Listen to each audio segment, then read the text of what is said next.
While I was writing my cognitive science undergraduate paper, I started to lose confidence in the idea that my immersion in physical reality was the truest form of my being. I started to wonder if my mind wasn't actually a bridge between the physical dimension and a world of absolute thinking. The argument that if a stone were being thrown up in the air and that it had consciousness, it would believe that it were free, was incomplete to my understanding. It didn't seem to me to be certain at all that it was consciousness that was providing the mind with the idea of its own freedom. Rather, I thought that it was the ability of the mind to derive its motives from a world of pure ideas, which gave it access to the possibility of freedom.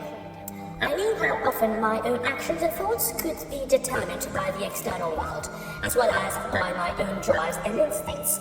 Thus, it became apparent that I could lift myself above the limits imposed on me by my own physiological and psychological characteristics if I was strong-willed enough to be guided only by pure ideas, as opposed to the external authority of a law or even my own desires.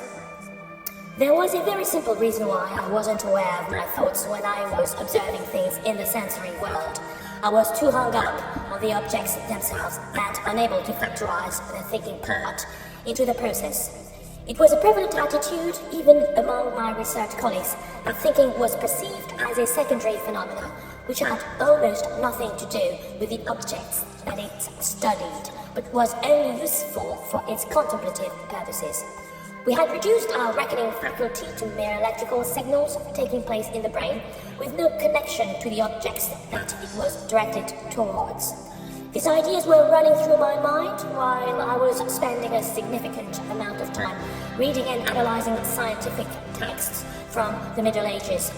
The material was astonishingly rigorous, though mostly considered obsolete from an academic point of view. It was based, however, on a vast body of information which had been handed down to us from the erudite monastic academics of the 8th or 9th century AD. I thought that their ideas were full of life and creative invention, and it inspired my own thoughts with vivid images and unusual mental experiments. This is how I came up with my first intuition about the way that both organic plants and the sentient brain work. I strongly felt that the same process and power which produces growth in the plant world was also the force which caused force to permeate the brain. The reason why material things in the world seemed to be separate and distant from us was not because it was the intrinsic nature of those things to be so. Rather, I felt that it was my own physiological and mental limitations that caused me to see things in this reductive fashion. The flower planted in the soil will eventually bring forth leaves and blossoms. I wouldn't question that these properties entirely belonged to the flower.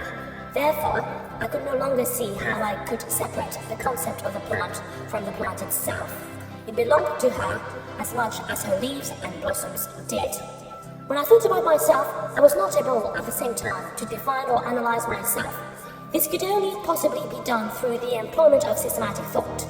Studying the process of my own thinking enabled me to do two things. First of all, it allowed me to take any event or occurrence taking place in my external perceptions and then to juxtapose them into a series of events.